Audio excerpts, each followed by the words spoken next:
welcome to the Voice of the Coast. My guest today is Tammie Moore. This lady wears so many hats, but today you're here just wearing one, and that is the campus director for Slcc Young Memorial Campus right here in Morgan City.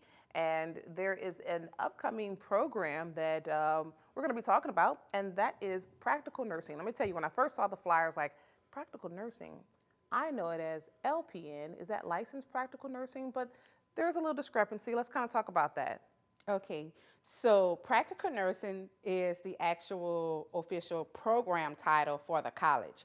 So when you come to the college and you enroll in the program, you have to go through this curriculum and you are a practical nursing student. However, LPN is what is commonly known in the public and society, but we can't officially call you an LPN until you've completed the program successfully and you've tested and taken the state board examination, and then you're considered a licensed practical nurse. So that's where LPN comes from. However, practical nursing is the name of the actual program for us because, again, you're not an LPN until you complete, pass the state boards, and then have your license. Okay. I mean, obviously, it makes sense. It's just that when you think of the term LPN and then practical nursing, you said, okay, what's the difference? And I thought maybe I'll be a student taking the license portion, but that's after graduation. Exactly. All right. They have to complete the program, graduate, and then they're allowed to test. Now, let's talk a little bit about this nursing shortage. It's so crazy that you would come in just about a week after talking to CEO Elmore Patterson with Ochsner St. Mary, and we talked about just the nursing shortage, not just here in Louisiana, but this is kind of a global situation that we got going on. But there are people out there who want to be nurses, but there's some obstacles and requirements that you have to meet. Yes. So we have definitely been in collaboration with all of the different healthcare industry providers in the state and the region. There's definitely a shortage.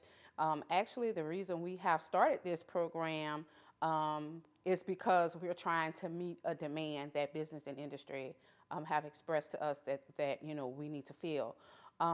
This program was actually supposed to start in August. We're going to have an August start still. However, we needed to add another cohort to the training opportunities that we currently offer.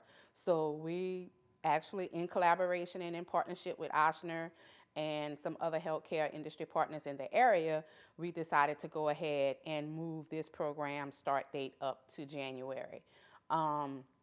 The program, we even had to push the date back as to when we would allow the applicants to come in or go online and fill out the application because we just didn't get enough time on the front end, we felt, to advertise and let everybody who's actually interested know that this is an option that they can take, they can participate in.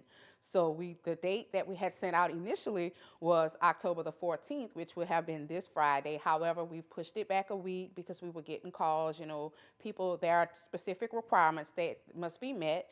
There are some test requirements. So if you've been out of school or if you have not tested ACT or any of those placement tests within the last 3 years, then you need to have current test scores on file. This is a requirement from the college and from the State Board of Nursing. So the students are required to have those test scores. So that is definitely a priority. So we needed to have time to allow them to come in and test and get the scores and meet those requirements to be to apply to the program. Awesome. And we've made it pretty easy for you to do so. So if you are watching this at home and you saw that QR code that flashed across your screen, you can go ahead and use your phone and use that so that you can scan it and get your education started through Slcc. And this is, I think, a great opportunity because, again, there's a shortage of nurses, but there's a waiting list. Yes. Right? And we'll get to that shortly. So the thing is, even though there's a waiting list, do not be discouraged because when we come back, you're going to hear more about that and you may want to go ahead and just apply anyway. So come on back right here on The Voice of the Coast with yours truly.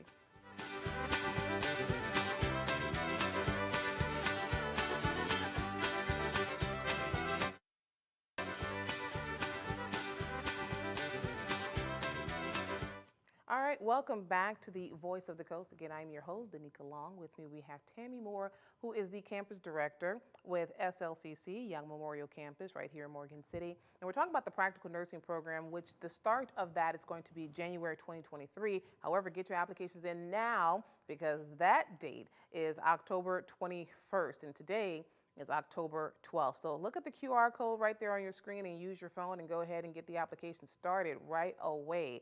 Now let's talk about some of the requirements. And it says on the screen, do you meet the requirements for practical nursing, and what are those? So the primary requirements are that a student or an applicant must meet the entrance exam requirements. If you do not have ACT scores on file within the last 3 years, you are required to take what's called AccuPlacer. And we do offer that on campus on Tuesdays and Thursdays. We have a morning session and an afternoon session. So you have to have those test scores. You have to meet those. Those are set by the State Board of Nursing and the college in collaboration. So in addition to that, an applicant must be able to pass the background check and they must be able to pass the drug screen. Now, are there any study groups or tutoring, to kind of help, or is this kind of you do it on your own type of situation? So we do have some tools. Actually, our adult education program on our campuses, they offer free tutoring. A lot of people are not aware of that service. But so if there are students or applicants who are interested in tutoring opportunities, if they were to reach out to the campus, they could do it through the adult ed program, and we do have other resources that we mention on our testing site. Like, so we have an AccuPlacer study guide. There are some test questions they can answer and see what their strengths and weaknesses are, what they need to work on. It's very detailed in referencing how, what you need to study in order to be able to meet the score requirements. Okay. And how long is the practical nursing program at SLCC? So the program is like a true 18 months, which is, you might as well just say 2 years. And that's if you do just a technical diploma. So a lot of people aren't aware that the PN program is a technical diploma program. However, if students were to come in and take the general education courses, which are the English, the math, the humanities, and the 2 biologies, then those courses will give them the additional 15 credit hours to earn the associate's degree. And with that degree, they can then transition on and do a 2+2 degree with one of our partner institutions, which are Nichols, Northwestern, and UL. But we also have a PN to RN program internally at the SLCC campus in Lafayette and Opelousas. Okay. How is that going? I mean, since you guys have started the 2+2, I mean, I was here, I forget the chancellor at the time. It was a lady. Dr. Harder. Yes, that's right. I remember Harder. that was, it kind of at least got the ball rolling around that time, I believe, correct? And has that been pretty successful for Yes, we have. students? We have continuous enrollment. One of the benefits to the 2+2 agreements with those different institutions is that those students are able to come in and take the first 2 years of college coursework and earn a degree and then transfer to a 4-year institution. If they are to do like a true the transfer degree, they can go to any institution in the state of Louisiana that's a 4-year institution and their credits are accepted. And then they also have opportunities available to them for scholarships because they participated in a 2+2 agreement program and they were part of the National Technical Honor Society. Okay. Now, we talked about practical nursing. That's kind of the, that's like right after maybe CNA or medical assistant, correct? So what about CNA programs? Do you offer that also on campus? So in being totally transparent and honest, we have a very lengthy waiting list for CNA. We have trained for CNA, the CNA program for years. However, we have been struggling to find trained professionals that meet the requirements that the state require to hire and get the program up and running. We have been fortunate to hire a CNA instructor, and she has been working very hard to, to get the interest level up. However, we need that lead position so that we can get the program started. Okay. But there is one program that is up and running, and that is the practical nursing Yes. program. So please make sure to get involved. If that is something that you have a passion for, you can go right over there to SLCC Young Memorial Campus or follow them online. And also watch this again because it'll be there where you can scan it. Thank you so much for joining me, and thank you for joining me. We'll see you guys next time. Please be safe. Perfect.